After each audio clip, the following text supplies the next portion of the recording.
नमस्कार। आप सभी का स्वागत है हमारे YouTube चैनल एक कहानी पर। दोस्तों, आज की कहानी है मैंने तुमसे शादी की थी, तुम्हारी माँ को गोद नहीं लिया था। मीनल फटाफट अपना काम निपटाकर कमरे में आई तो देखा सूरज अपना सामान पैक करने में लगा हुआ था। कल सुबह 10 बजे की उसकी ट्रेन है, इसलिए सारे ज़रूरी डॉक्यूमेंट रखने में लगा हुआ था। मीनल को देखते ही सूरज बोला, मीनल, मैं अपने डॉक्यूमेंट रख रहा हूँ, तुम मेरे कपड़े वगैरह रख दो तो पैकिंग थोड़ी जल्दी हो जाएगी। फिर मुझे चाचा जी के घर पे जाना है, आखिर छुट्टी इतनी सी ही मिलती है।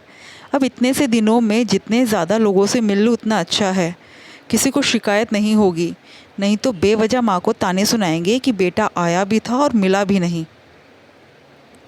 मीनल सूरज की बातें सुनकर चुपचाप खड़ी हो गई। उसे यूँ खड़ा देखकर सूरज बोला, अरे खड़ी क्या हो, जल्दी से पैकिंग करवा दो।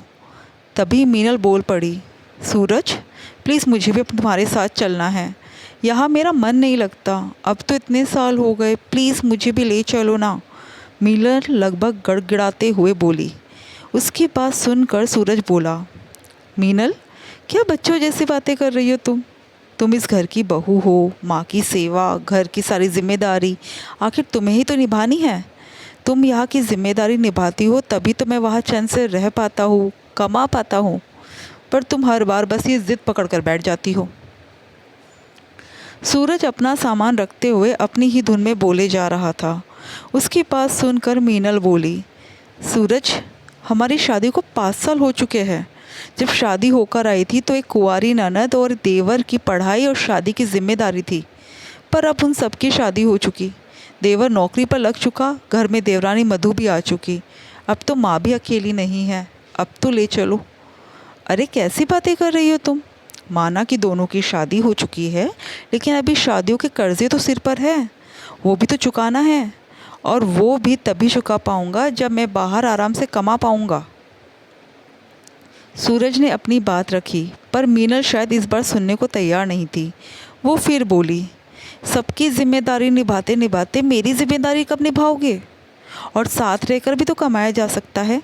क्या जो पति पत्नी बाहर रहते वो कमाते नहीं हैं, अपने परिवार की जिम्मेदारी निभाते नहीं हैं? उसकी बात सुनकर सूरज उसके पास आया और उसके कंधों पर हाथ रखते हुए बोला, मीनल तुम मेरी बातों को समझने की कोशिश क्यों नहीं कर रही हो? अगर तुम भी मेरे साथ चलोगी तो खर्चे बढ़ नहीं जाएंगे? मुझे अधिकतर पैसा यहाँ भेजना पड़ता है, वहाँ तो मैं एक कमरे में गुजर बसर कर लेता हूँ, रूखी सूखी खा लेता हूँ, पर तुम वहाँ जाओगी तो हमें हमारी पूरी गृहस्थी बसानी पड़ेगी।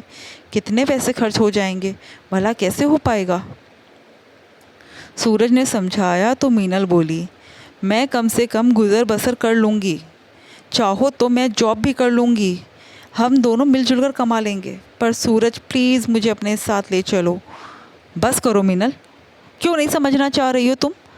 बस एक ही ज़िद लेकर बैठ गई हो, यहाँ रहकर माँ की सेवा करने में हर्ज क्या है तुम्हें? अब की बार सूरज ने थोड़ा सख्त होते हुए कहा। उसकी बात सुनकर उसके दोनों हाथों को झटकते हुए मीनल पलंग पर हताश होकर बैठ गई और बोली, मैं तुम्हारी बातों को समझ रही हूँ या नहीं पता नहीं, पर तुम शायद समझना नहीं चाह रहे। शादी की है मैंने तुमसे, तुम्हारी माँ को गोद नहीं लिया है जो ज़िंदगी भर। कहते कहते मीनल रुक गई, पर उसकी बात सुनकर सूरज गुस्से में पैर पटकता हुआ कमरे के बाहर चला गया। वही मीनल पलंग पर बैठी बैठी रो दी। 5 साल हो गए शादी हुए, पर कभी भी सूरज के साथ चैन से एक पल ना बिता पाई। लेकिन अब जब शादी होकर ससुराल आई थी तो ससुराल में सास शर्मिला जी, पति सूरज, ननद नेहा, देवर राजेश ही थे। पिता थे नहीं, दोनों भाई बहन उस समय पढ़ ही रहे थे।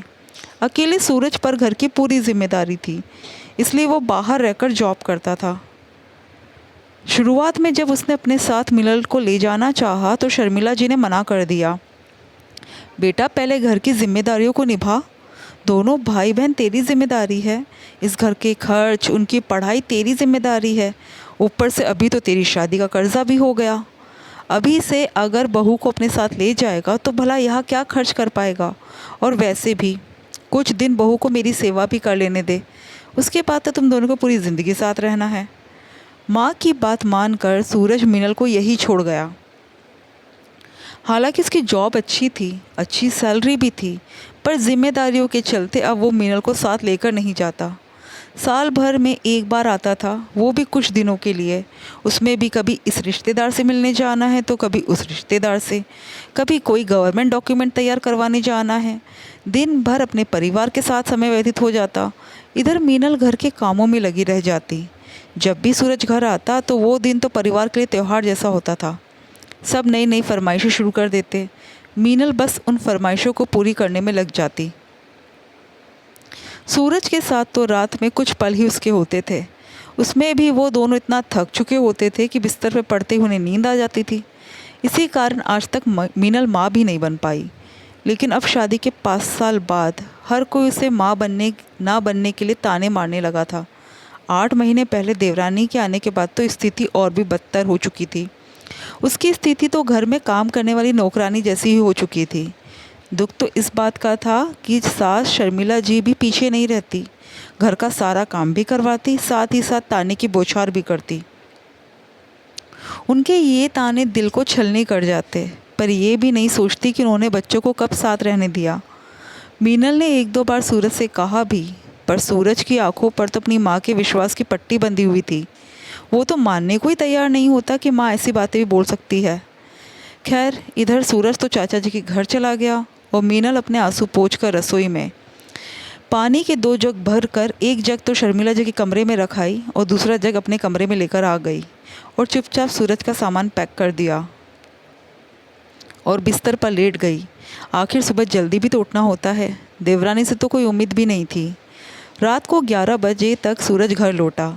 सूरज के पास घर की दूसरी चाबी थी, जो वो अक्सर यहाँ आता था तब अपने पास रखता था, क्योंकि कई बार रिश्तेदारों के घर से आने में रात को लेट हो जाता था तो उसे किसी को जगाना भी नहीं पड़ता था। वो दूसरी चाबी से दरवाज़ा खोलकर घर में आया तो देखा कि उस समय शर्मिला जी जग रही थी। उनके कमरे की लाइट जलती देखकर सूरज उनके कमरे की तरफ गया तो अंदर से आवाज़ें आ रही थी। शर्मिला जी के साथ मधु और राजेश भी थे। माँ जी, आपको पता है, आज भैया भाभी के कमरे में से आवाज़ें आ रही थी। शायद भाभी भैया के साथ जाने की ज़िद कर रही थी। भैया ने तो मना कर दिया, तो पता है वो रो रही थी। उनके रोने की सिसकियाँ तक मुझे सुनाई दे रही थी। मधु शर्मिला जी को सूरज के कमरे का हाल चाल सुना रही थी। अरे, जितनी भी ज़िद करनी है कर लेने दो, मेरा सूरज उसको लेकर नहीं जाएगा। आखिर मैंने सूरज को यूं ही समझा बुझाकर अपने विश्वास में नहीं रख रखा है। इस महारानी को तो बस छोड़कर जाने की लगी हुई है। शर्मिला जी मधु को जवाब देते हुए बोली। उनकी बात सुनकर राजेश बोला, माँ, पर कर्जा तो चुक गया है ना। अरे चुप कर, धीरे बोल जरा। कर्जा तो चुक चुका है, और वो भी मेरी समझदारी के कारण। सूरज की शादी के पहले वो जो भी पैसा घर भेजता था उसमें से अधिकतर पैसा तो मैं जमा कर लेती थी। इस कारण कर्जा उतना नहीं हुआ। पर ये बात मैंने सूरज को नहीं बताई है। अगर ये बात मीनल को पता चल गई तो वो तो यहाँ से सूरज के पास चली जाएगी। तब तो सूरज यहाँ पैसे देना भी बंद कर देगा। अरे, सूरज जितने पैसे भेजता है, मैं सोच रही हूँ उन्हें इकट्ठा करके 3-4 साल में एक 50 गज का ही सही प्लॉट खरीद लेती हूँ। शर्मिला जी बोली। पर भाभी, कहते कहते राजेश रुक गया। अरे छोड़ो से, उस बांझ को तो ऐसे ही रहने की आदत हो चुकी है। अचानक मीनल के लिए बांझ शब्द सुनते ही सूरज उसके आगे कुछ सुन ही नहीं पाया। मतलब मीनल गलत नहीं कहती थी। भला उसका ही परिवार और उसकी ही माँ इतनी स्वार्थी हो गई कि अपनी खुशी के लिए उन्हें अपने बड़े बेटे बहू नज़र नहीं आए। सूरज ने उसके आगे कुछ नहीं सुना और चुपचाप अपने कमरे में आ गया। कमरे में आया तो देखा मीनल सो चुकी थी, पर आज वो मीनल को बड़े गौर से देख रहा था। उसकी जिम्मेदारियों और उसके परिवार के चलते बेचारी ने कितना कुछ भुगता है, इसलिए शायद वो इतनी बड़ी बात कह गई। सही तो है, उसने शादी तो मुझसे की है। मेरी माँ को या मेरे परिवार को गोद थोड़ी ना लिया था, जो इतना कुछ गलत सह रही है। वो भी तब जब उसका पति इतना दम रखता है कि पूरे परिवार की जिम्मेदारी उठा सकता है। अब मैं इसके साथ गलत नहीं होने दूंगा। आखिर ये भी तो मेरी ही जिम्मेदारी है। इस घर में मेरे साथ मेरा हाथ पकड़ कर आई थी और मैंने इसे ही छोड़ दिया। कुछ सोचकर सूरज सो गया। सुबह मीनल अपने रोज के समय पर उठी और अपने रोज़मर्रा के कामों में लग गई। जब सूरज की नींद खुली तो उसने मीनल को बुलाया और अपना सामान पैक करने को कहा। पहले तो मीनल हैरान परेशान होकर उसे देखने लगी, पर फिर खुशी खुशी अपना सामान पैक करने लगी। जब शर्मिला जी की नींद खुली तो देखा मीनल रसोई में थी ही नहीं। वो उसे ढूंढती हुई कमरे में आई तो देखा वो अपना सामान पैक कर रही थी। ये देखकर शर्मिला जी ने कहा, अरे बहू, तुम अपना सामान क्यों पैक कर रही हो? जा तो सूरज रहा है, तुम तो नहीं। लेकिन मीनल ने जवाब देने से पहले ही सूरज ने कहा, नहीं माँ, इस बार मीनल भी मेरे साथ जा रही है। मैं उसे अपने साथ ही ले जा रहा हूँ। उसकी बात सुनते ही अपने अरमानों पर पानी फिरते देखकर शर्मिला जी बोली, अरे पर ऐसे कैसे? तुम्हारी जिम्मेदारियाँ मेरी जिम्मेदारियाँ पूरी हो चुकी है माँ। दोनों भाई बहनों को पढ़ा लिखा कर उनकी शादी करवा चुका हूँ। अब राजेश भी अपने पैरों पे खड़ा हो चुका है तो वो घर की जिम्मेदारियाँ निभा सकता है। रही बात थोड़े बहुत कर्जे की, तो अब थोड़ी बहुत जिम्मेदारी राजेश को भी निभा लेने दो। पर तू ऐसे अपनी जिम्मेदारियों से मुंह कैसे मोड़ सकता है? शर्मिला जी बस इतना ही बोल पाई थी कि सूरज ने पलटकर कहा, मैंने अपनी किसी जिम्मेदारी से मुंह नहीं मोड़ा माँ। कल रात आप लोगों की बातें मैंने सुन ली। मैं उसे अब दोहराना नहीं चाहता। मैंने अपनी सारी जिम्मेदारियां पूरी कर ली है। एक पिता की तरह अपने भाई बहन की सारी जिम्मेदारी भी उठाई है। खुद परेशान हो लिया लेकिन कभी मना नहीं किया। अब मेरी जिम्मेदारी मेरी पत्नी के प्रति है तो उसे भी निभाने दो। आपकी एक बहू और भी है, उसे भी अब आपकी सेवा करने दो। और सबसे बड़ी बात माँ, मेरी पत्नी बांझ नहीं है। अपनी सच्चाई अपने बेटे के मुंह से सुनकर शर्मिला जी कुछ भी कह नहीं पाई। जान चुकी थी कि अब वो किसी भी हालत में सूरज को रोक नहीं सकती और ना ही मीनल अब रुकेगी। आखिर बहू पर तानों की बौछार करके उन्होंने अपना मान खुद ही घटा लिया था। आखिर 5 साल की तपस्या के बाद मीनल सूरज के साथ रवाना हो गई अपनी गृहस्थी बसाने के लिए। पीछे अब शर्मिला जी के पास पछताने के अलावा कोई रास्ता नहीं था। दोस्तों, आपको कहानी कैसी लगी कमेंट करके ज़रूर बताइएगा और हमारे चैनल को सब्सक्राइब ज़रूर कीजिएगा। Thank you.